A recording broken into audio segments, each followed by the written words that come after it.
I'm Saraswati, Secretary General, Madras Chamber, and it is indeed my pleasure to welcome you all for this 9th Sustainable Speaks Talk series. Today, this we started under our Sustainable Chennai Forum for the benefit of Dr. Jaipal and others. We have this Sustainable Chennai Forum created during our 175th year, and we have been doing quite a number of activities under that, including the Urban Thinkers Campus, which we have been having year on year for the last 8 years. And this Sustainable Speaks Talk series we started in 2023, and this is the 9th in the row of this SST, what we call talks. We covered during the earlier talks on Chennai's resilience, Chennai's transportation, sustainable transportation, circularity, Ramsar sites, sustainable financing, green financing, and Chennai water, the ground realities, and the role of cities in combating climate change and green hydrogen. Today we are here, as I was just informally mentioning, we should have had this session last month and as a part of our UTC, but I'm happy that we are having it as an exclusive talk, because there we could have had lesser time and had lesser pleasure of listening to Dr. Jaipal. So we are all the more happy that way that we are having this SST today. And in fact, Dr. Jaipal, this Sustainable Chennai Forum, the idea itself was suggested by Mr. Dadadri, Professor Dadadri, and he was feeling very strongly that the private should step in. It shouldn't be only the government's role. It shouldn't be only the civil society's role. The industries, private should get involved. And I should say he was a great motivator. And unfortunately, we don't have him with us now. But the whole idea, the whole concept was developed by him.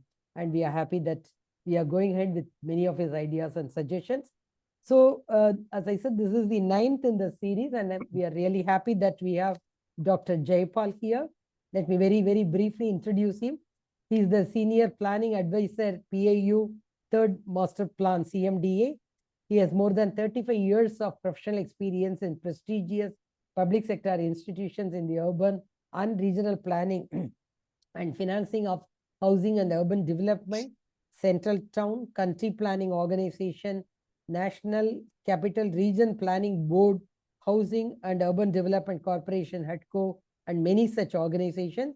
He has also been the nominated coordinator for the Asia Pacific Ministerial Conference on Housing and Urban Development by the Government of India and HUDCO for over a decade, between 2007 and 2017.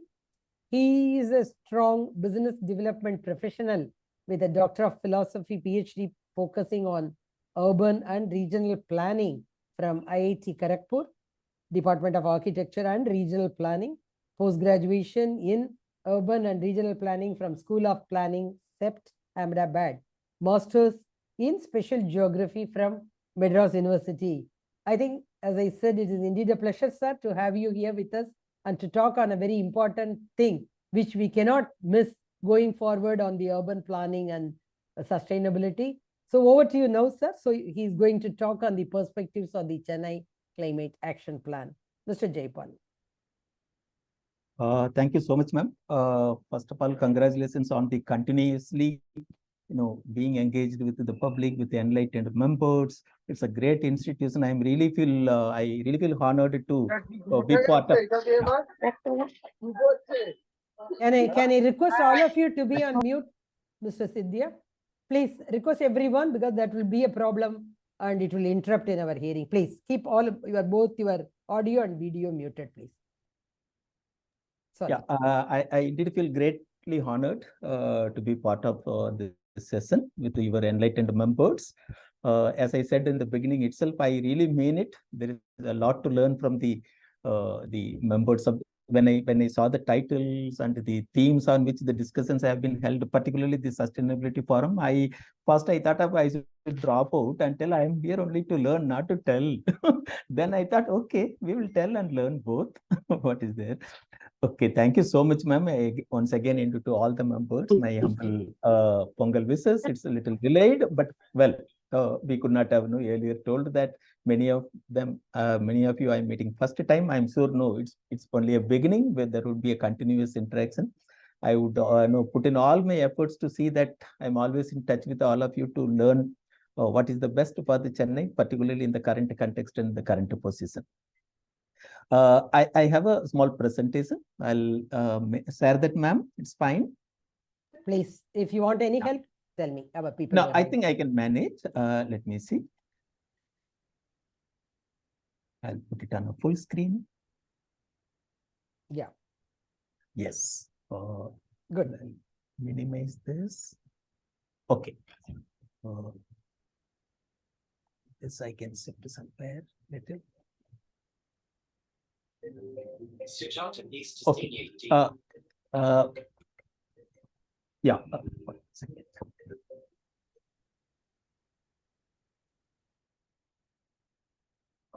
Well, friends, we are on this theme. Yeah, it's fine, man. You are welcome to World of Surprises. That's how I would like to start. It's always good to receive surprises, but the only difference is the surprises are being given by nature. And normally it is always, to individual we receive surprises or from families, but here nature is giving surprises to the entire humanity. And normally it is occasional. These surprises are occasional. Not that every day you will receive a surprise from somebody whom we know, but here the nature is almost giving it every day. That's the way the surprises are being given. It appears as though the nature is acting with a vengeance to return all the kind of return gift. Only thing is that it's mostly unpleasant in the current juncture, but well, we will have to deal with it. Let us see. We are aware. I just picked only 1 year and that to 3 months. It's only to indicate the severity of the problem that we are facing. I just picked some 3 months of 2021 because that is the time when we did this study. In Africa, in Kenya and the entire Eastern Africa, rather, a severe worst locust plague happened there, which almost they all eaten away all the things whichever is possible en route, almost creating a kind of food crisis in African continent. Similarly, we also saw exceptional drought gripping Western US for quite some time, consistently for a number of days. We also saw a kind of sandstorm in Beijing, which they never heard. They have heard. Many reported that we are hearing this first time. We used to read it here and there, but then we see it here, and it literally paralyzed the city. It's all in 21 in the first 3 months. Then also we saw 3 days rain continuously happening, and the total amount of quantum that fell in the city of Henan province was almost the entire year's rain in 3 days.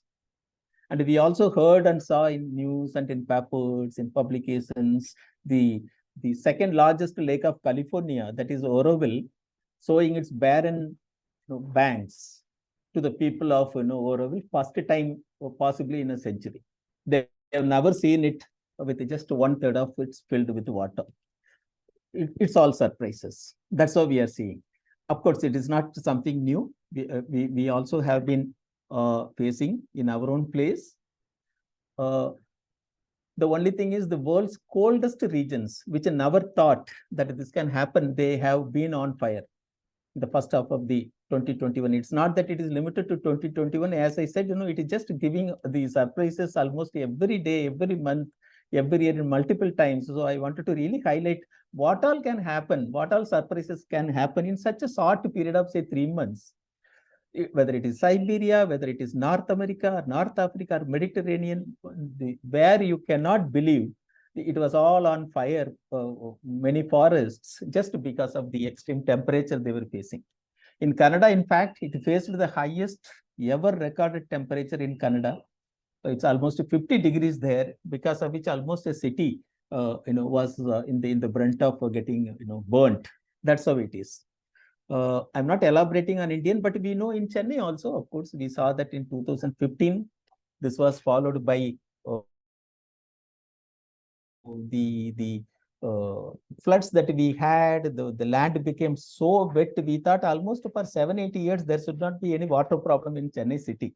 Even before we blinked our eyes and came out of all those things and boats were, replaced, we found in 2019 the worst possible drought coming in which during which, all our the main reservoirs of the city, the survivors of the city, we can call them, they only supply the water. They all became dry.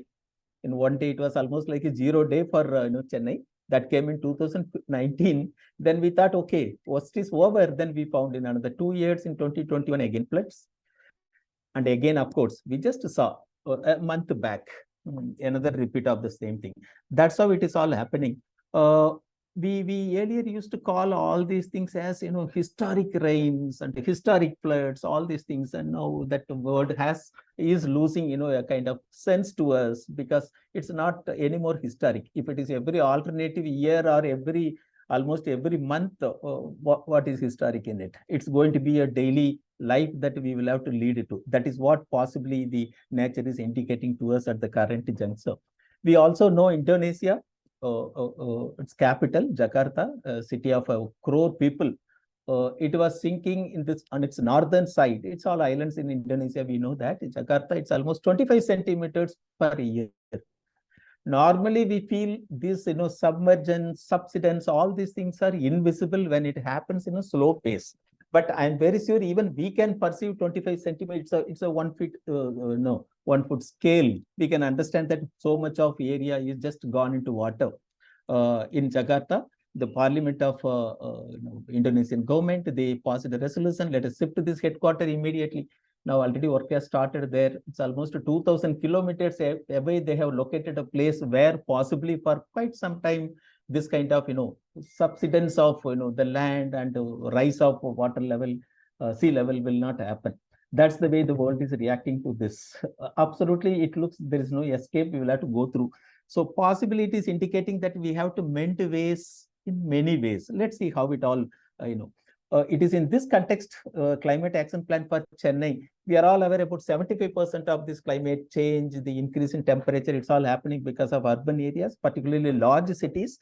So one of the critical, the world community, IPCC, they all feel is that the more action lies in possibly the urban areas, if at all we have to really address the issue of climate change and its detrimental effects. It is in this context for Chennai, a climate action plan was prepared, and it was prepared by Urban Management Center. I led the team. It's in 21. So some of the data could be a little old, but I thought the spirit and essence of the theme is more important than the numbers. This was sponsored by C40 as a funding institution for this study. Of course, the presentation is in 4 parts. Preparation of the process involved in this, building the evidence for this study, the pathways, vision and identified actions for this, and monitoring and evaluation framework for climate change. These are the 4 sections that we have kept in this. C40, I just thought one line, it deserves, they funded the whole effort, almost 1 year work. C40 is a kind of global network of about 100 world leading cities who are all together, trying to combat or confront the climate crisis. It is spread in all the 7 regions of the world. It almost accommodates about 20% of the global economy. These 100 cities, they have about 60 crore population together. And if you take their peripheral population also, it comes to about 90 crore population in these 100 cities. That is the joint effort that they are all making under the leadership of the C40. The advantage is that a lot of guidance you get as on date. If you have just completed for Chennai, I'm sure the same thing is happening in New York, same thing is happening in London, Paris, any city you pick, the largest 100 cities, coastal, inland, landlocked, any of them, all of them are preparing this on same methodology, same pattern. That's the advantage of, intercontinental comparison and, guidance being available. So we are really happy that we could associate with it in this. What is this climate action plan? After all, it is a kind of holistic approach it advocates for urban development, keeping climate in the forefront. That's the overall idea.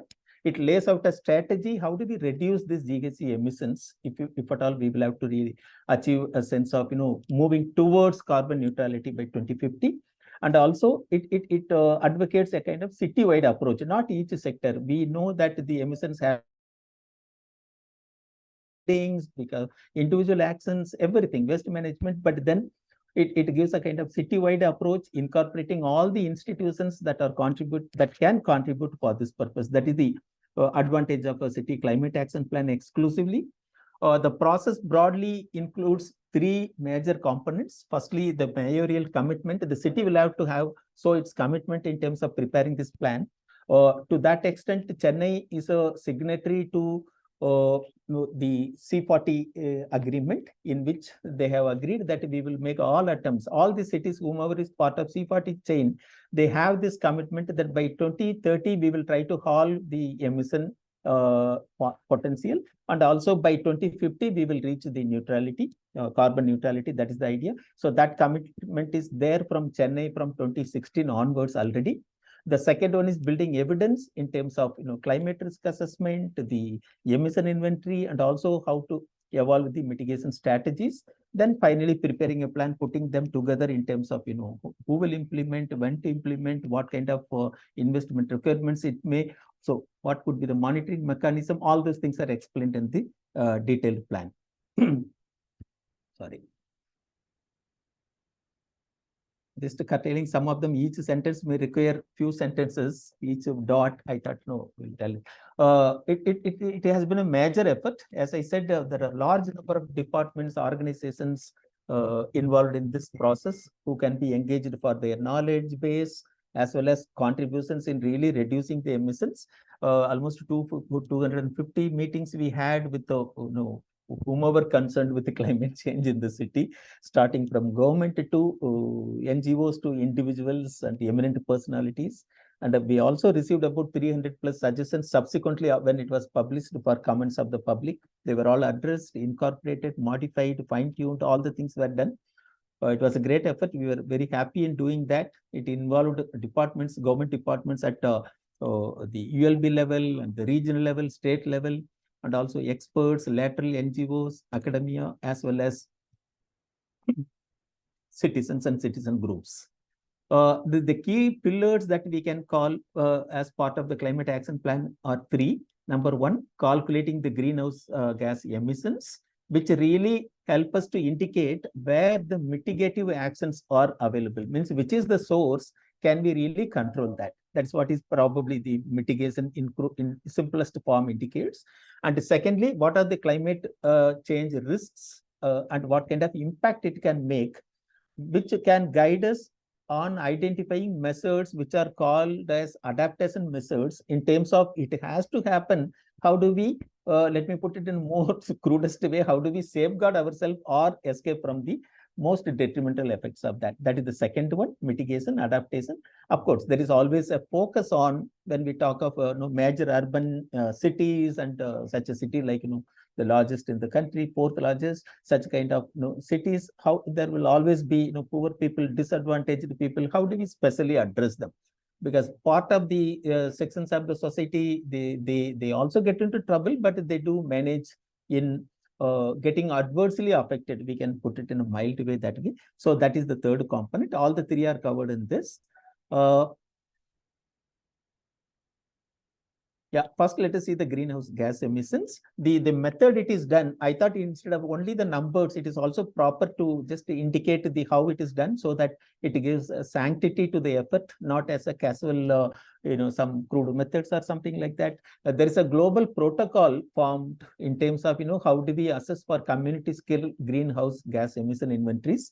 As I said, if there are 100 cities already preparing this climate action plan, all of them are following the same methodology. So it should be possible if we tell in Chennai, every person emits or the greenhouse gas emission due to or the per capita in Chennai is so much that is directly comparable with all the 100 cities because the same method and approach and methodology are followed in this. It's an IPCC recognized one. So and the reporting system of this is known as CIRIS, City Inventory Reporting and Information System. That is the one used for finally reporting the whole results. In Chennai, if we take the total quantum Chennai emits every year is about roughly 15 million tons of carbon dioxide equivalent, because it's normally we always take it as carbon, as though carbon is the only problem. There are major 6 gas sources, and in addition to a few smaller ones, but they are all converted in terms of their contribution capacity against carbon CO2. That is why it's known as CO2e equivalent. So it's about 15 million tons roughly, Chennai, and per capita wise, it's about 1.9 tons that every one of us we are emitting due to our actions in the city currently. This alone may not be really giving a kind of indication on where the action lies. It really is to be linked to what is the source that this 1.9 ton come. So to that extent, we have made analysis, and for this also there are defined procedures for undertaking this exercise. It is known as scope 1 and scope 2, basic and basic plus. Basic methodology is adopted for city level assessment of the emissions, and basic plus means it is for regional systems like countries or beyond the city boundaries. When we take a larger region, we adopt that basic plus. So here it is known as basic approach. There are three. It advocates putting all the emission sources into three categories. The first one is known as stationary energy, which comprises the buildings primarily in terms of residential buildings, commercial and institutional buildings, manufacturing industries and construction, as well as energy industries. The second one is transport sector, which includes private and public.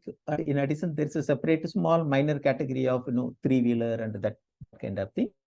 Then third one is waste management, where there are two major components in terms of solid waste and wastewater treatment. If you see in this, the stationary energy, which is primarily the buildings, that contributes about 71% of the entire emissions that happens in Chennai. Sorry.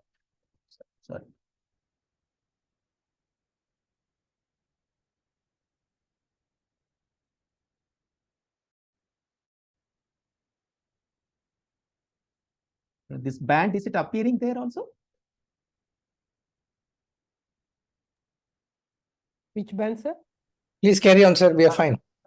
Okay. I find a big band on my screen. I hope it's not there. I am able to make out what is there inside little. Hopefully it should go. Okay. Out of the three major sources, the stationary one is about 71%, which indicates the residential buildings contributing the substantial part of that, or the institutional buildings, manufacturing industries, as well as energy industries. That is the sequence in which, in terms of the percentages it makes.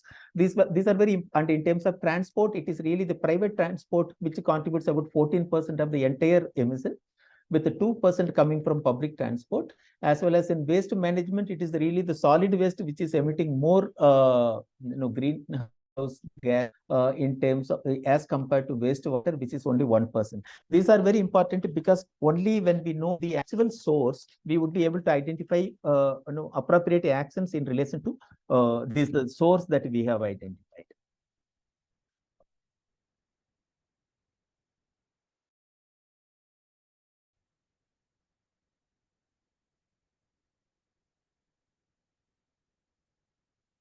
Not moving. 1 second. I think you can make it full screen, sir. 1 second. Basu, can you help? Yes. Is it okay? Yeah, this is right. Right. That's okay. Yes. Obviously, the curiosity comes back in other towns or other cities, particularly in our country. Yeah, we are better off in terms of emitting lesser quantum as compared to Delhi and Mumbai, which are 2.6 tons per capita, as well as Mumbai is about 2 tons per capita. We are about 1.9. Whereas definitely Calcutta and Bangalore are better off than us in giving lesser emissions. So that is where we stand in comparison to 5 cities for which this kind of plans were parallel prepared.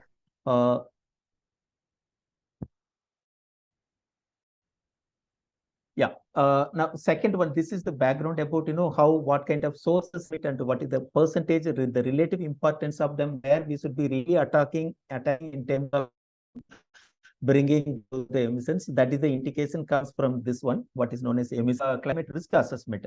This is based on how in the past various risks have occurred and how frequently they have occurred and what has been the intensity.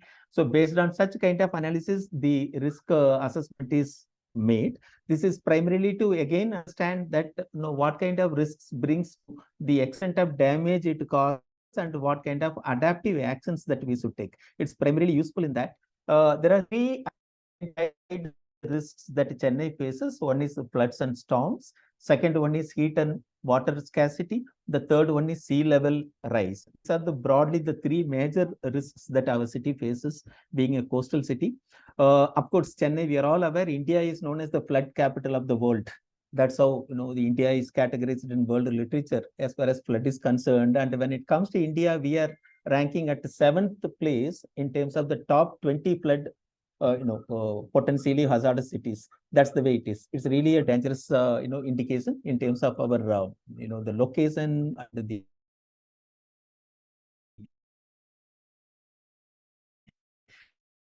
the topography that we have is definitely prone to the flood. There are two indications in the past based on the analysis. One is that quantum of fall of rains that happens in a very short time. Number two, Chennai gets about 13. Okay, it's enough. Frankly, but the problem evolving in the recent past is that the entire quantum falls in a few days and rather in a few hours. That's the way. The balance period of the year. So the quantum of fall wise, we are comfortable, very, very comfortable, we should say, as compared to many cities in other continents. But the real problem is the number of days and the short duration within the vociferously the rain falls. That is the real problem. Quantum in terms of predictions. This is of course from our own Anna University. NBIS indicates that the rainfall quantum would reduce up to 240. That mid period we have taken about 0.1%. So we may not feel this is not an indicative of a balanced fall, but it will be 70 as per the current trends. There would be a reduction in 5% in the rainfall. This is a very, very big number, and we will have to wait and see, what kind of impact it can. Hopefully, in between, many things would happen to ameliorate the situation of such a situation that may occur to Chennai. Luckily, our city is accommodates a large number of very enlightened institutions, IIT, Anna University, Climate Residence Center, Chennai University, Geography, Madras University. They have a remote sensing lab. So number of based on very collaborative effort, a coastal flood warning system has been evolved. Sea flows for Chennai. This is a very wonderful document. Many cities are trying to adopt this pattern and develop this one, which indicates what quantum of rain, if it falls, which are the areas that would get affected due to or get on to what extent, 3 feet water, 5 feet water stagnation. So this is a wonderful effort. This we actually use for analysis in this as well. It's still operational. Current indications are that if you are getting a period of 5 years,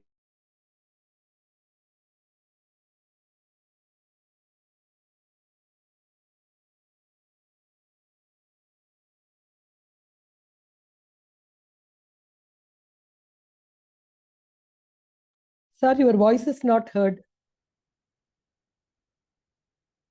Dr. Jaipal?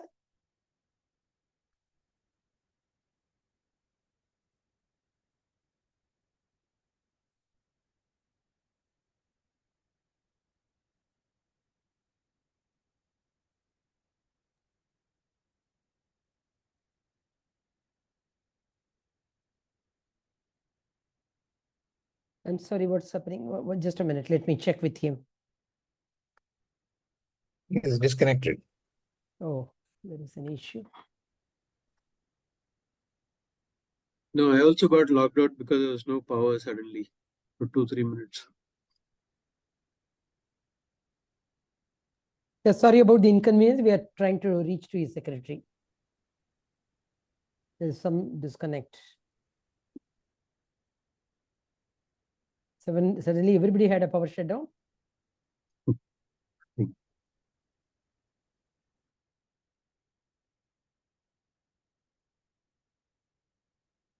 Kindly bear with us. We are just trying to reconnect him, or we are requesting him to reconnect.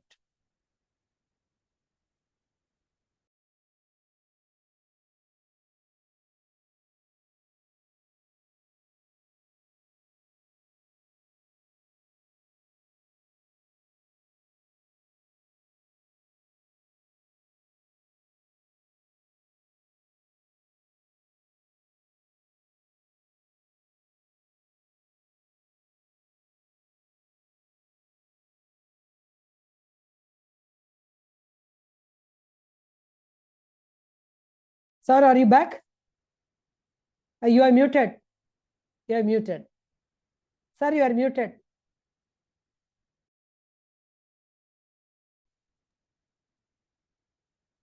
We lost you suddenly. Okay, yeah, I don't know. I'm also surprised. Fine, ma'am. And now it's okay? No, but we are yet to see your PPT. 1 minute. Let me Yeah, please reshare.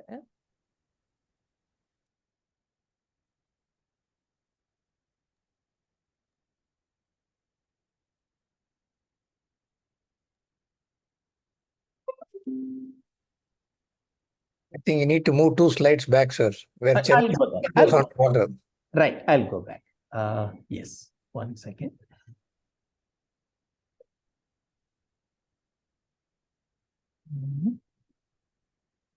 And also move it, I mean, full screen if you see, I think it should work. I'll do that, ma'am.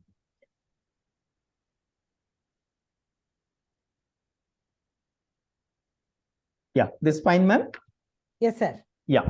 Thank you. The current indications are, if on that pattern, if we take a 5-year return period, which is approximately about 20 centimeters. If it falls, we call it as 5 years as of now, and about 38 centimeters if it is 25 years return period, and 47 centimeter if it is 100-year period. The indication is that every 100-year we may get a fall of about 47 centimeters of rainfall. We call it that way. If it happens for 5 years, as per the current indications, because the C flows also tells, we have now some every bad thing also gives you some kind of good thing in terms of background knowledge, and whomever never learns from history, then you are doomed to be face the problems. That's so we have become wiser. There are studies indicating which are the points that were inundated up to 3 feet, 5 feet, more than 5 feet of water for a particular number of days. How much time it really took to drain on its own or due to artificial, all these things are relatively documented now. So to that extent, based on the current level of undulations that our city has, if this 5-year return period rainfall of 20 centimeters falls once, about 1/3 of our city would be inundated. That is the indication. It will go under stagnated water. Similarly, if it is 25 years return period, 38 centimeters of rainfall, almost 46% of our city can get inundated. And similarly, I'm not using the word submerged or something. That's too much, not to alarm unnecessarily. It's really a kind of continuous stagnation beyond a normal permissible period of 1 or 2 days you can manage, but it can go beyond that. That is the indication. Similarly, for 100-year rainfall, if it falls, it can about 60% of our city can be under. Just for an indicative, this one, what came in 2015, you can call it as a 100-year rainfall.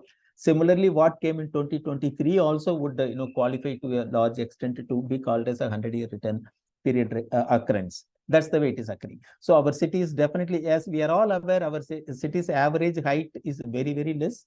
Many places are even below sea level. Luckily, we have beach road, and we all feel okay. We are comfortably elevated. It is not so. Maybe the artificial beach road, if it is not there, it is so easy for seawater to enter into our city. That's the way the reality is. And of course, seawater never enters parallelly into the city like an army or anything like that. They always follow the existing river channels.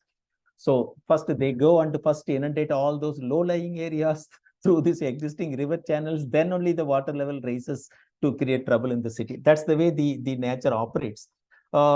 at this juncture, we find that if a 100-year return period rain happens, about 45% of the total physical infrastructure in our city can become, gets inundated and it becomes inaccessible. This physical infrastructure broadly covers our 87 MTC bus stops, 10 CMRL stations, 14 suburban railway stations, 31 smart bike stations, STPs, power charging infrastructure. We have taken everything and seen that in relation to the places which stagnated when 100 years rainfall occurred, and in relation to their current level of the contours and the height, or all those kind of things, the shallowness, everything, it gives an indication that about 45% of all these facilities that we have today, not that submerged, but they all will definitely become inaccessible in terms of, the water having encircled them to a large extent to cross them easily. About 55% of our social infrastructure, which includes hospitals, our urban health centers, disaster relief centers, government schools, shelter homes, fire stations, police stations, all of them would be in trouble. About 68% of existing slums could be inundated if measures are not taken currently. Again, I'm indicating these numbers might give a sense of, yes, danger is definitely there, but these are all only an indicative of, a call for action, rather than not that nothing will happen from now on for 100 years. But it is only to indicate if nothing happens, then what can be a kind of, scenario that can emerge. So they are all to really educate us towards action rather than, threatening us in terms of, are we in a proper city or not? That's not the intention here. Sea level rise is another issue. IPCC itself has already identified that Asian coasts are most vulnerable in terms of both, for the sea level rise as well as the quantum of population that is there located along the coast. So it indicates that, by mid-century, by roughly around 2045, the sea level rise in our coast should be around 85 centimeters. And by 2100, it should be 134 centimeters. Definitely, it's a very high number, possibly among the highest in the entire, global sea coast. That's the way the numbers are appearing. This would mean that, there is another Brun's law, which tells whenever the water level rises in the sea, how this, sand area retreats. Literally means how the water advances into the land. Whatever reason they have called it as how the sand retreats, but the real meaning is how the water advances into the, beaches or something like that. That tells that about 1.6 kilometers area the water can enter into if the current trends of the sea level rise goes up. So that's a very great disturbing news, because all others you can always build embankments, you can build some things which can protect your infrastructure, social infrastructure, physical infrastructure. But this one, a sea level rise, is one which obviously it's all not so easily to be stopped in that sense. So there are countries which have survived such kind of things, Netherlands and all we have heard, where the whole city possibly is lower than the sea level, where they have that all those dikes constructed, but then it is all not a one-day effort. So that's the way it is, the indicative scenario for our city. In fact, NCCR, we are very lucky to have NCCR located in our city. Normally institutions, they take up case studies where they are located most. So NCCR has done large number of studies for Chennai. One of the study indicates that, in about 5 years, the seawater could proceed further into the land to an extent of about 100 meters. And, when the sea level rises by 7 centimeters in about 5 to 6 years, that's what they are indicating. This is all under RCP 8.5 scenario. That means the highest possible adverse way it is taken. It's not the there are other two scenarios. All the projections are available 2.5, 4.5, but 8.5 is taken only to understand the maximum intensity of the potential hazard that we may. Whenever the sea level rises at like this, as I said initially, it will always be observed. The impact would be, in our the water lines which are going, and luckily Chennai is possibly one of the very few cities, which have 3 water courses, which feed the city in terms of water requirement, as well as, they drain it. We have Kosasthalayar, we have Kuvam, we have Adayar, all the 3, but their level is so, flat. Any rise in the water level in the sea may obstruct the fall of all these, whatever we are, all our drainage water, or all other whatever we are putting into our, so they all may get stagnated or come back to our city inside. That's the way it is. There are about 13 slums we find. We have about 1,200 slums in the city. About 250 are known as being in untenable locations. Means it's not proper that they are there. They cannot survive. That's the way. They are not in a suitable place to live at all. So maybe the slopes of sewer lines, whatever. So they are known as untenable. So these 250 are the ones which will always get affected first. In fact, it identifies based on a little enlarged maps and all. We can see about few of them are really in dangerous locations. So it would need, of course, the government is already aware. There is a plan to rehabilitate all the 1,200 slums under slum-free cities program. It's on, but still, we analyzed that what kind of, we have given all these details to the respective departments as well. The third one is that increasing temperature, the heat, which we are very familiar with. The current indications are that the temperature would further increase during this period from 2010 onwards to 2040, means roughly around 2030, the temperature should have increased by roughly 1 degree, 9.9 degrees. Then in another mid period, 1.9 degree, then 2.9 degree, around 2100. That's the way. Roughly about 3 degrees centigrade, the temperature should be more than the current one that observed between the last few hundred years. That's the way indication. There are also studies indicating that at an increase of about 3% temperature, many species may become extinct. That's the way. That is the most dangerous one that we keep hearing. Not human beings. We don't know how we are going to adapt, but there are many other species which may just disappear from the face of the earth. The minimum, it is not only the higher temperature which is going to be a problem, even the minimum temperature. These are all specific to Chennai, not as a country level. The minimum temperature also will increase, means 1.1 degree, 2.2 and 3.3 degree over a period of before the end of the century. That's the indication. The problem is that Chennai, 53% of the houses in our slums, they all depend on external sources of water. So there can be a huge water shortage. Then about 27% of the slums use asbestos, which is literally banned in many countries as a roof, because they are very, very heat, insulation wise, this is most uncomfortable. Then slum housing takes longer to cool off at night due to urban heat island effect in any case. Limited or no access to cooling equipments for them, and may lead to heat related fires, heat stress. It's all too early for us. We have not gone into so much of, but we still in summers, we do keep hearing the bells of our fire station wagons moving here and there. So it is a problem already, but not to that extent. But with the increasing temperature that we are observing, this is again assessed by our own Anna University NV Center only. So to that extent, very, very reliable. Let's see how it happens. Now, pathways, the third section is pathways. Okay, if that is the way it is all evolving, there are problems, there are significant adverse impacts that may happen if nothing happens. It's not that nothing is going to happen. We are all aware, the governments are aware, the city governments are aware. So to that extent, this what is known as pathways, it helps us. It's a kind of scenario tool. Whatever we are doing, if we are continuing to do in the current way, what will happen? Then if you are slightly improving the performance in terms of major actions that you propose to take, what will happen? So it's a kind of scenario building. It's always normally done as per IPCC indications on 4 levels. One is business as usual, means Vanakambol Vanigam, they call it as So just business as usual, nothing happens. Okay, we know that we are hearing all these things for hundreds of years. People have passed away, but nothing happened. You are telling sea will rise, you are telling flood will come. We have seen all these things, nothing great. Let it continue. We are preoccupied with the more important aspects. This is one method. Second one is we do have plans existing and planned scenario. Some for immediately, some for in future. After all, we are all alive to the situations emerging. The third one is ambitious scenario, okay, ambitious but achievable. But they call it that way, ambitious yet achievable scenario. Means some more actions, which today it looks a little difficult, but yes, we are ready to do that. Then fourth one is extended scenario, even beyond your capacity, something may be needed. So these are the 4 scenarios. Normally, the way it might unfold the climate change for our city is also assessed.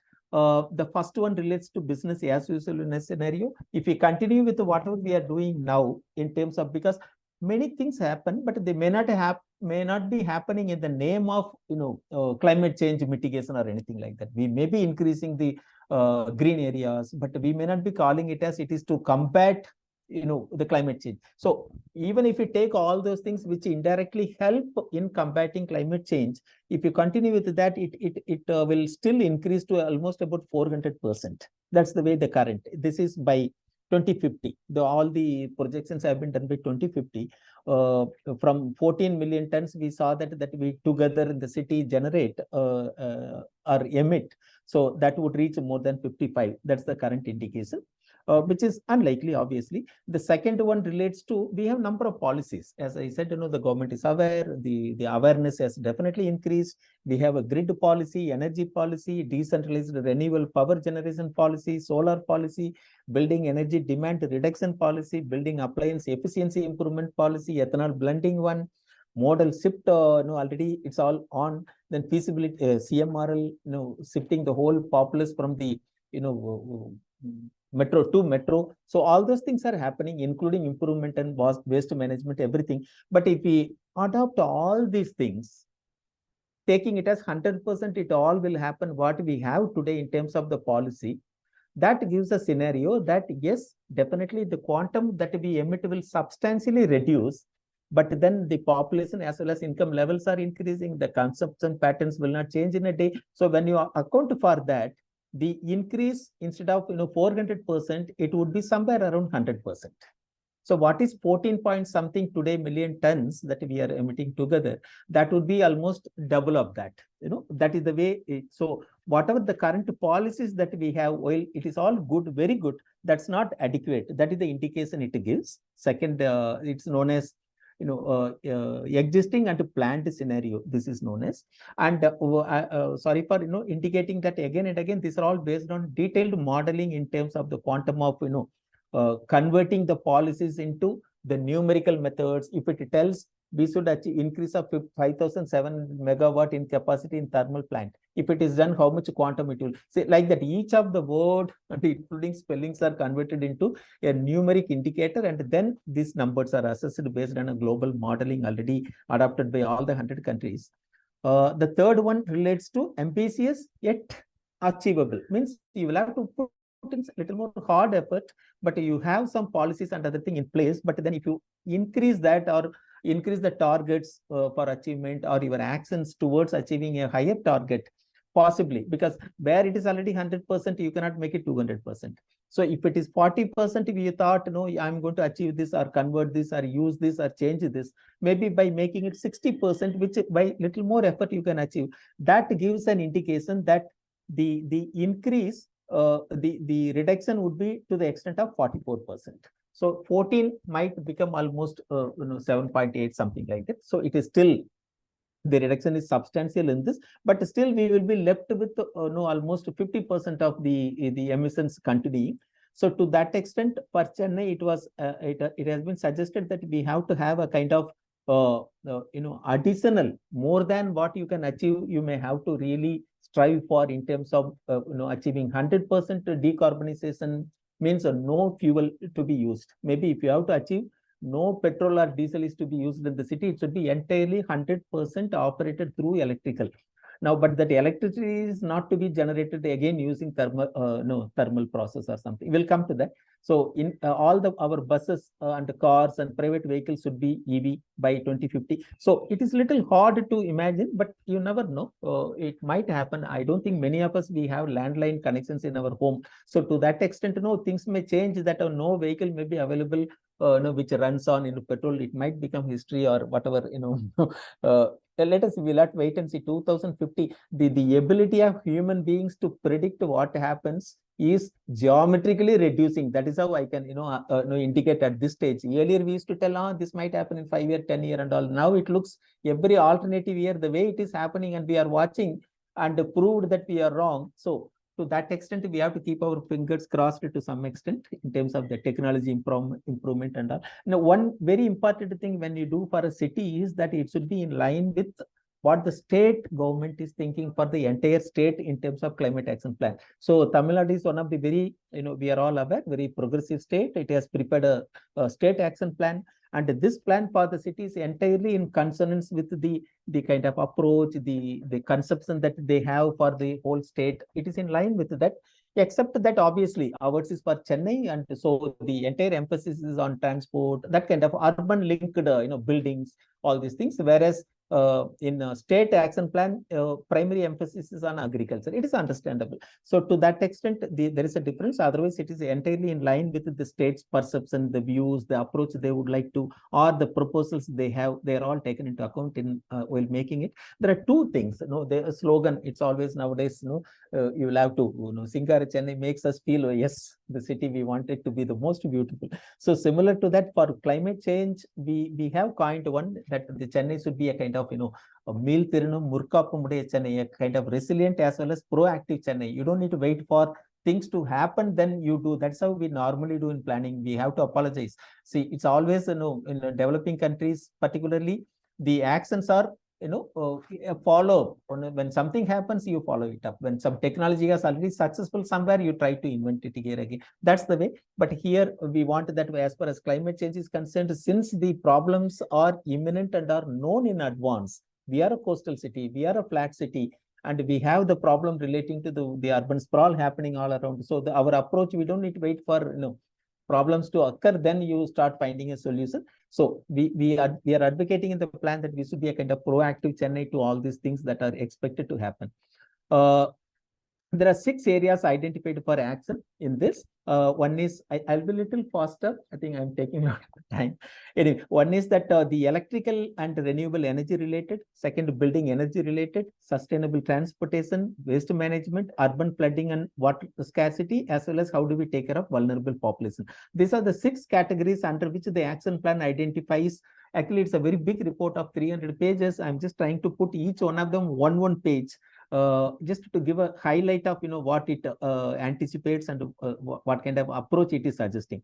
All these and each one of these gives a kind of suggestions, action plans that which department will have to take what kind of action, when it will have to when it can take that action, whether short term, medium term. Some of them can be immediately done. So that kind of categorization is also done, and we are very happy within 2021 when the report was submitted, and by now at least we can identify 4 or 5 of major actions already, which were identified as part of short term is already in action. Yeah, so the first one is about decarbonizing electric grid. As I said, ultimately, if you are telling in homes, we should not use LED and all. Finally, if your original electricity is produced by using thermal, there is no meaning in doing anything in our home. So the first strategy is that the source for electricity generation should be really not thermal, not fossil fuels. That's the one. So that the electricity is clean, which is further when it is used also, it is not accounting for fuel usage. Correct. It is accounting for correct fuel usage. So there are 2 objectives in this: 100% renewable power for the grid and decentralize the energy storage options. Or each one, it could be a little problematic to explain. There are 6 pages like this, but I will quickly tell only indicative. Like the first one, revised tariffs for consumer solar net metering installations. It is telling it can be done immediately between 2025 to 2030. The real meaning is, I'm sure we are all aware of the difference between net metering, the way our tangent co charges for electricity is known as this is a very great catch in this. We have so many policies for so many years. We are hearing that we should put all solar energy on the top. It will reduce our electricity bills. In fact, in many homes, the electricity bill is equivalent to your food bill. That's the way it happens. Except milk is a little costlier. Otherwise, so you need only that much money. But then why nobody is really advocating that? We see the terraces, all open terraces, but nobody wants to put all these things. Now, the real problem operationally when we went into is that the method that we really help them or incentivize them. We have a what is known as net metering policy, which tells that if you are generating through your rooftop solar, say 100 units, and if you are using your and that you are putting in the grid, because it will not directly come to you are putting in the grid. So from grid you are taking 200, you are using 200, but you are already generating yourself 100. The net amount that you should be paying to the tangent co should be only for the balance 100 as per the normal available rate that they charge. Whereas as of now, it was started like this in our state. Unfortunately, after some time, what happened is that they converted, possibly there was a big loss or whatever. They converted that into net balance. That means if you are taking 200 units consuming, 200 into 6 rupees per unit, you will pay me so much, 1200 rupees. If you are producing 100 and putting in my grid, for that I will give you only 3 rupees per unit. So that is separate. These two are independent. You will be charged for total consumption at a higher rate, and we will be paying for the quantum that you are generating at a lower rate. Now, this we find one of the very big reasons where that initial enthusiasm has died. So this we have advocated, and recently we saw a paper news that the net metering concept is being rethought of, and it is likely to come, etc. We are so happy on it. That would really enthuse people to put all these things, because the electricity bills are a very big quantum nowadays in our particularly in city context. Then this is only to I'm indicating this can be done immediately. You don't need to wait even 2030. Similarly, actions are identified in time-bound manner. Who will be doing that? Explore large-scale power storage systems. One of the problem, even if you generate during the enough power, you will have to store that. You cannot that instantly put it, because the usage time is not linked, synchronized. Never it will get synchronized. So to that extent, we have to store that somewhere. Then only you can use. This is a global problem. The whole world is struggling around finding solutions for storing electricity in a very concise, the way our computers have come, the way our laptops have come, the way our mobiles are holding everything that we want in our life today for communication. So that kind of power storage systems, the whole world is trying, in the scientific communities seized of this issue. But that is one area which we need to really address. But because for Tamil Nadu, if you really want to convert ourselves, transition to 100% renewable power generation system at the current demand levels, Tamil Nadu would require an electricity storage with a peak output of 17,000 megawatt as of now. That's unbelievable. So I don't think it will happen ever unless some scientific achievement happens. And for daily energy storage required for 100% transition to solar would be around 136,000 megawatt. That is 3 times of our entire installed capacity. That is the way it is. So there are a lot of things. So we are taking it as hoping on some new inventions, new methods, that's why it is all being taken to mid of the 2030, 40. Similarly, replace coal-fired plants with more gas, means using renewable power capacity, increasing that. In this also again, our Ennur 2 and our other one 2 to 3, all of them are all running on 70% of our entire energy for city comes from thermal source. So, and now the current Ennur and all, recently they have all lost their life, in the sense they have completed their life. So a lot of amount has been invested. So they have to run for another 20-25 years with the additional investment that has been made. So we don't expect them to be abundant and you use a new renewable sources for generation and all. It may not happen immediately, it will happen ultimately. So we have put it under 20, 40, 50. So similar to that, each one of that, I'm not able to elaborate. Ideally, I think I should not have wasted a lot of time in the beginning. Maybe these are more important. Pilot level energy storage systems, maybe at the level of 10 megawatt for 2,000 houses, 3,000 houses. You have to identify storage systems for them. Guidelines for integrating solar installations in buildings with sad rooftops. This is a big problem. People are not aware. The colonies, one will agree, one will not agree. So we will have to find out a method of making them all agreeable, almost to make it mandatory. Integrate energy storage systems with the urban generation into land use planning. For a big colony of 2,000 houses, if you are giving permission, you have to ensure that there is a storage system separately, that space is available there, like OSR. Then expanding DCR provisions to require solar in all new multi-family projects and commercial projects. We saw this. Sorry. These are all detailed targets. I'm not getting into there because they can change. The second one relates to energy efficiency in buildings. The IEC program we have suggested immediately, which talks, there is a national level survey which is taken every alternative year or something like that, energy users survey. It tells only 26% of urban citizens, they know about all this rating and other things. They just give no care for this. They feel that, if you have to purchase 250 rupees bulb and if it is going to save money, forget it. Why do I spend that money today? Let me see over time. That's how the culture is still. So this needs a lot of advocacy. credit programs for upgrading all these essentials for weaker section people, then property value-based energy conservation requirements, introducing that technical support for energy efficiency building design.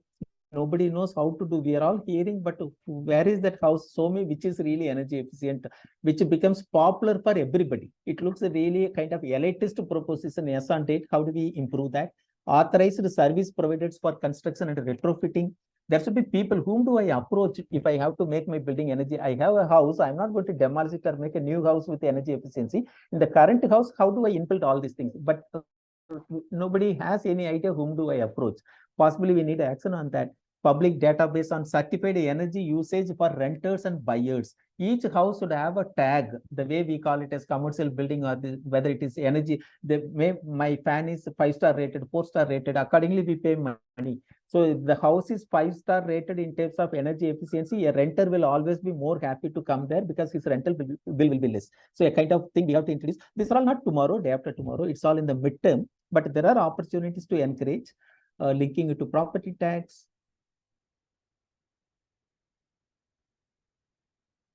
Few more slides only.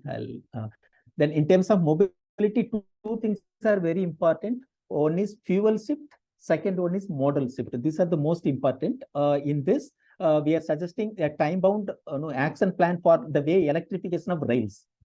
We need to have a plan relating to electrification of all our public transport. That is the first one. In terms of 15% immediately. I'm happy that Tamil Nadu may be very fast in terms of even crossing this whatever we thought 15% and all, the way it is all happening there in MTC. Enable intermediate charging points. This is a major problem. Our buses, city buses normally run about 21 kilometers per trip, and they run 13 trips a day. But then once if you charge a bus with the electric bus with a EV charger, it can run maximum of 200 kilometers as on date.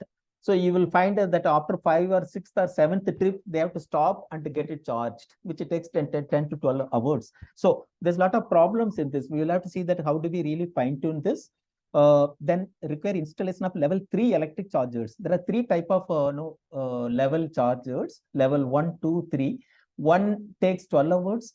2 takes about 4 to 5 hours, and 3 takes about half an hour. The difference is that this when you charge, this thing is converted first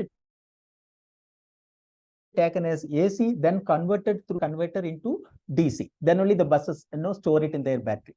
So this process takes a lot of time. So the level 3 one, if it is adopted everywhere, it is a little costly, but then innovations are on.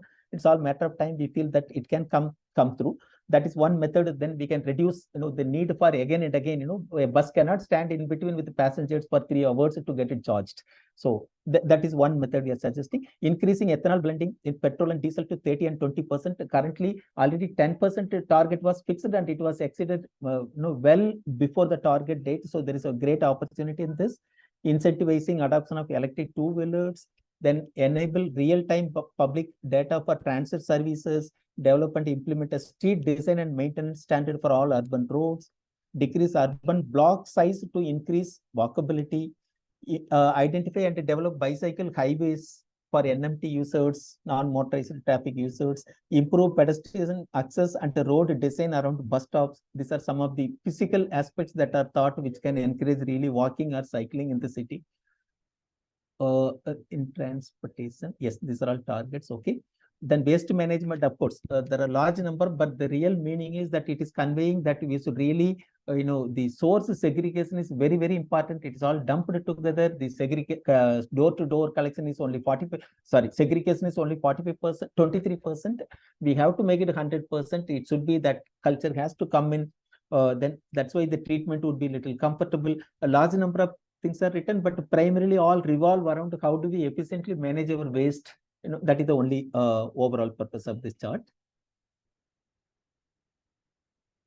Urban floods and water scarcity. This is one of the perennial aspects. It broadly tells that we will have to really go a kind of systematic approach. City which had thousands of lakes once upon a time, we don't know where it is all. So in terms of first identifying them, locating them, a regional water basin approach has to be followed. A lot of activities are already on. We are all aware of this, but still, this was done in 2021 itself.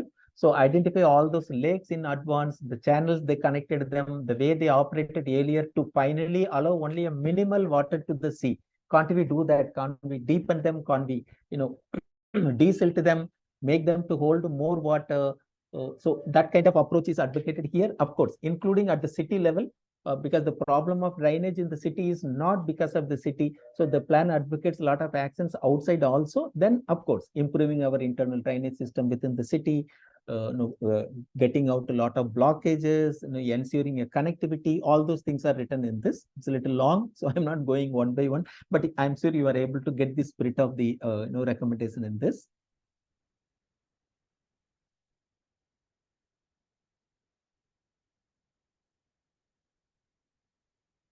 Yeah, and vulnerable people, we already saw that we have so much detail relating to what kind of say low income group of people, how they are likely to be affected first, where are they located. So we will have to see that how do we transplant them somewhere, or redevelop the same colonies with more appropriate adaptive methods, so that they are not this includes IEC, this includes healthcare improvement requirement, and also a framework for citing new healthcare facilities. We already saw that all the social facilities, how much percentage of them will be affected if rain happens on that 100-year one, which is happening almost, we are calling it as 100-year return period, but it has already happened 2015 and 23. And our Coil Pattinam, we all heard, a few days back, which the whole year receives 70 centimeters, received 93 centimeters in a day. That's a record for the whole country. So that's how the things are happening, and everything is unpredictable. So the best method is to be ready with the mitigative as well as adaptive methods. That's the overall idea in this. We also suggested for our city, particularly these things, the area relating to climate change. Frankly, today, if you ask me, each one will tell. Tangentco will tell you reduce energy usage. There is no technology for using some alternative fuel. Individuals will tell that by my one solar panel on my rooftop, you mean to say I will solve the electricity problem of the whole city. So it is nobody's baby ultimately. Even in corporation, we find 17 departments available today: solid waste management, stormwater drain, property tax collection, building permissions, town planning, parks, streets, everything. But it is nobody's baby in terms of the the climate action. Who is going to volunteer? Who is going to really integrate them?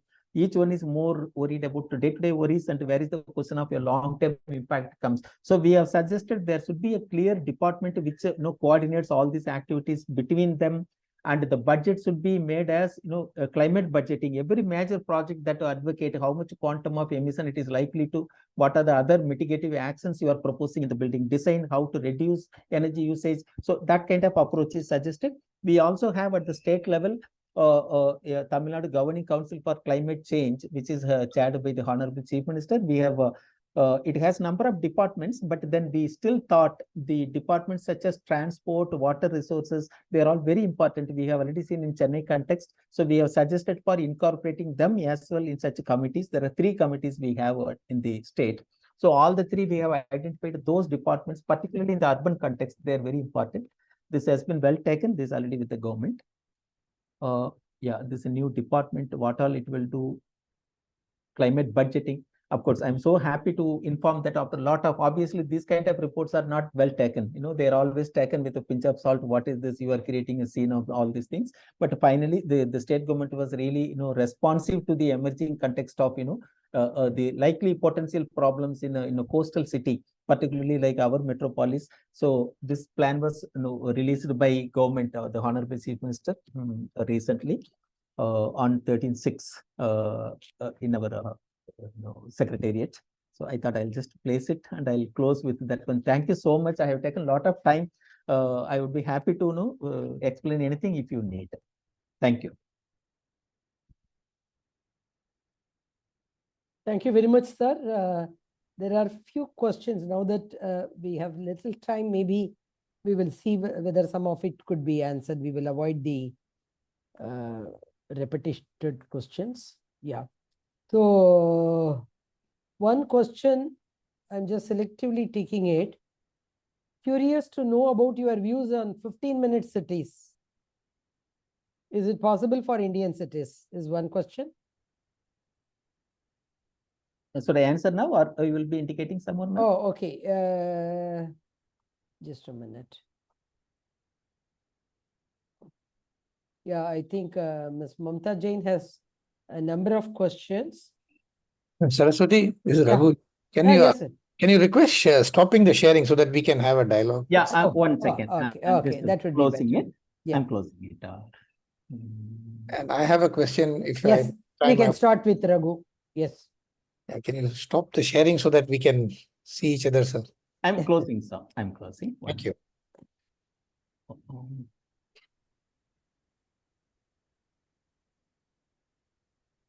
You'll see a red button, stop sharing. Yeah, I'm. Or Vasu, you can do also, I think. No, sir was doing the sharing so that he Oh, only yeah. can do. Done. Okay, done now. Yes. Thank you, sir. Yes, Mr. Yes, Raghu. sir. First of all, great presentation. I'm very glad to see so much is happening. So what about the funding of these things? Because a lot of these projects are not, commercial. The government is under deficit. The state, municipal, the finances, the lesser spoken, the better. So, the funding plan is generally very silent. So if you can throw some light on how is it all getting funded? You are absolutely correct, sir. This is always a concern. Even in master plans, we end up when the last chapter comes, how much quantum we just see here and there. Is it proper to project that much amount? But yes, you are very right. Only thing, as of this is the first attempt ever in terms of really identifying the actions needed, sir. We did attempt about each of that, but many of them look a little generic. When you tell, okay, long term by 2040 to 2050, you can take this action because currently it is not feasible, number one, or lot of global efforts are on towards addressing this, so we may have to wait. So such kind of projects where it is a little long term, like storage systems and all. In fact, I read 2 days back with so much of curiosity that the Haryana government has found out some method of, if not such a kind of storage, but something better than what is existing. So a lot of innovations are happening. So it may be little unfair or not proper at this stage to give a quantum towards that long term projects. So what we did discuss with each of the department is about that short-term actions that they need to take, which can really start mitigating the things as on date. So to that extent, they all find part of that they are already doing, not in the name of climate change. So like this the GCC itself has, as a first attempt, they have already done in all their government buildings on the rooftop, they have installed and tested. So it's all working. There are 246 buildings or something where already rooftop is with the electric solar panels. So possibly their next stage would be really getting into advocating the other buildings, semi-public buildings, parks and other things. So things are definitely happening. So to that extent, we thought this any number that we indicate. So it is better to go by policy which is needed or actions needed rather than highlighting the quantum. Definitely each department, in fact, we are telling that what is known as climate budgeting. Each activity that you do will have to be segregated in terms of what is the impact it will have. Then parallelly you will have to have some amount which would really mitigate. So possibly at this stage we really thought, sir, that this quantum, if it is going to end up with a mammoth, then it will pull back the departments. So more important is to percolate the indication. And this plan, our request has that it should not be a one-time effort. That so 20 years back there was a plan prepared. It should be almost every alternative years. It should be updated. Whatever actions happened, we should really incorporate the latest things.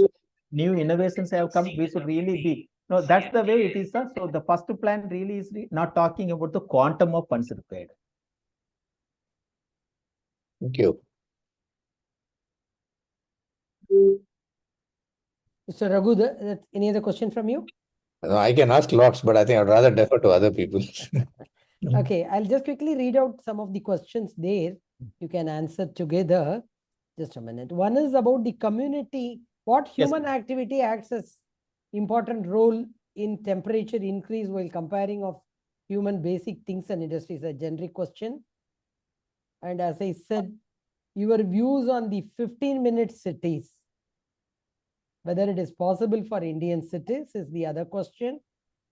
And again, what is the role does community engagement play in the implementation of the climate action plan?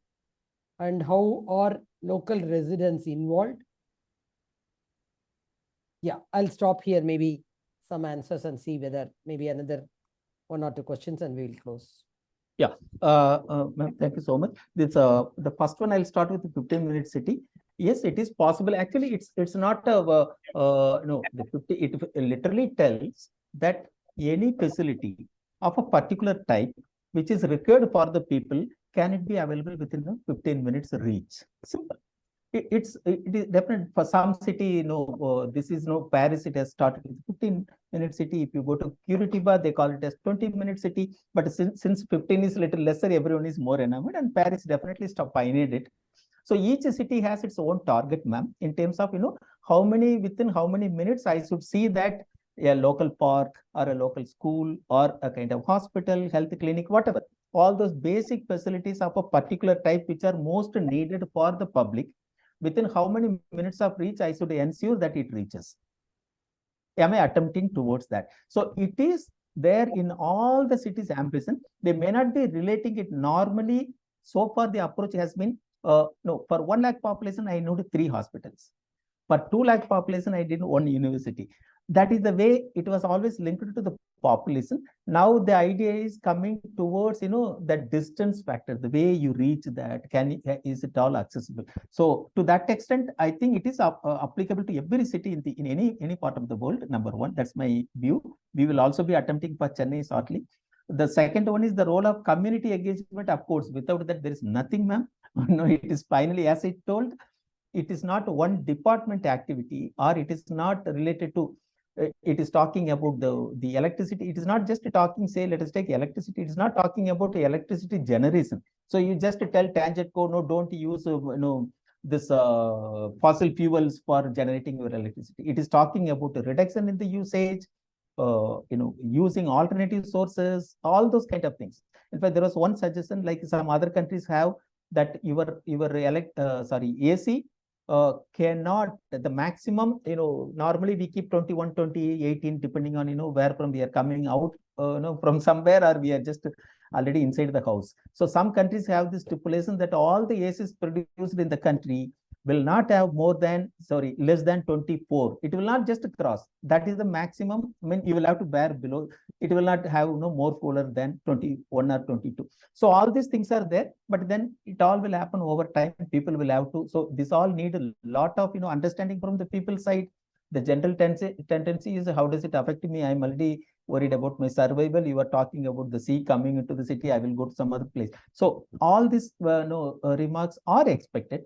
But finally, it is really that each individual will have a role in combating this. Maybe at a smaller level, it's not visible. When I read IPCC reports that the water sea level is increasing on our coast 0.3 mm, I was thinking 0.3 mm. It is not even my hair size. Where do you understand? So all these things happen. But then it's all over time, ma'am. We need to take, but I 100% agree, without community engagement, it's a kind of every individual will have to contribute. And organizations, community organizations have a greater role. Luckily, our Chennai has a large number of them. We frequently keep seeing, this YouTube reports on all this kind of, the potential problems that we are likely to face, what kind of action we need. So it's definitely an enlightened city. I'm sure that public cooperation always will be there.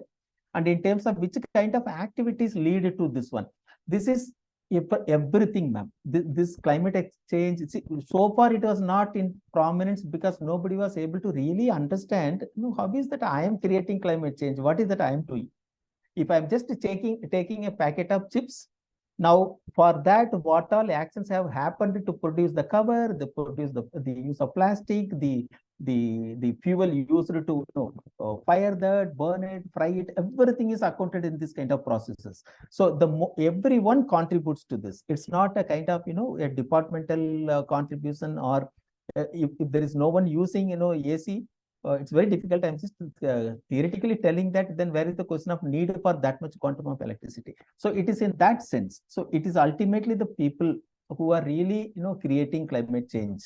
They are the reasons for the climate change. It is not that TANGEDCO wants that I will generate electricity only using, fossil fuels. It's not that way. The technology currently that way. And so things are evolving, ma'am. It will take some time to change. Probably, I guess, Mr. Rajesh Rajendran, who asked this question would have meant whether the industry is domestic or transport. What is that is contributing more to this problem, if I understand him correctly? Yeah, we saw that, ma'am. The what is known as stationary energy, which is 71%, comes from there. Now, out of that also, the cooling and heating requirement is the maximum. It's not the lighting. It is the cooling and heating requirement. Particularly for our city, it is understandable. When I go home, obviously I look for immediately putting it on. May not be 21, at least 26, 25, whatever it is. You feel hot. Our city, we are in a tropical zone, so it is fine. It is understandable, but the maximum contribution in terms of these 4 categories that comes really from the buildings. That buildings include residential as well as industrial and other commercial buildings. But out of that, residential buildings lead to the maximum. That's the way it is. Sorry, I think we can end, Mr. Venkat, because maybe rest of the questions probably we will collect and then seek probably one more audience with you shortly. Please, ma'am. It would be a pleasure anytime to meet. A big thanks to everyone. I think I'll request Mr. Venkat to say a few words to close this session. Yeah, I really loved the way, Dr. Jaipal, that you said nature has been throwing surprises at us and our ability to predict the same has been geometrically reducing. I mean, that's something which I really love, those statements. And this is probably what makes Chennai toggle between floods and drought. Yes. And it's really a great presentation, which everybody has a lot of takeaways because it covered all the aspects of building a city and taking it through the crisis that we would like to, tide over. And I'm sure it's been a great study and a very in-depth study that you've done. And I'm sure with your vision, the government action and community interaction, community contribution, which is also very important, will make Chennai a resilient and a proactive Chennai. And obviously a Swiggy-like promise of a 15-minute city will definitely happen. Thank you, sir. And we really were grateful that it did not happen just at the Urban Thinkers campus. We could get a wider hearing from you at this point. Thank you so much, sir. And we would continue to be in touch with you, sir. Sure, ma'am. Thank you so much. Thank you. A big thanks to you. A big thanks to all the people who could join today. And we will all keep in touch through the Sustainable Chennai Forum. Thank you very much. Bye. Thank you, ma'am. Good day. Have a good weekend. Thank you, sir. Thank you.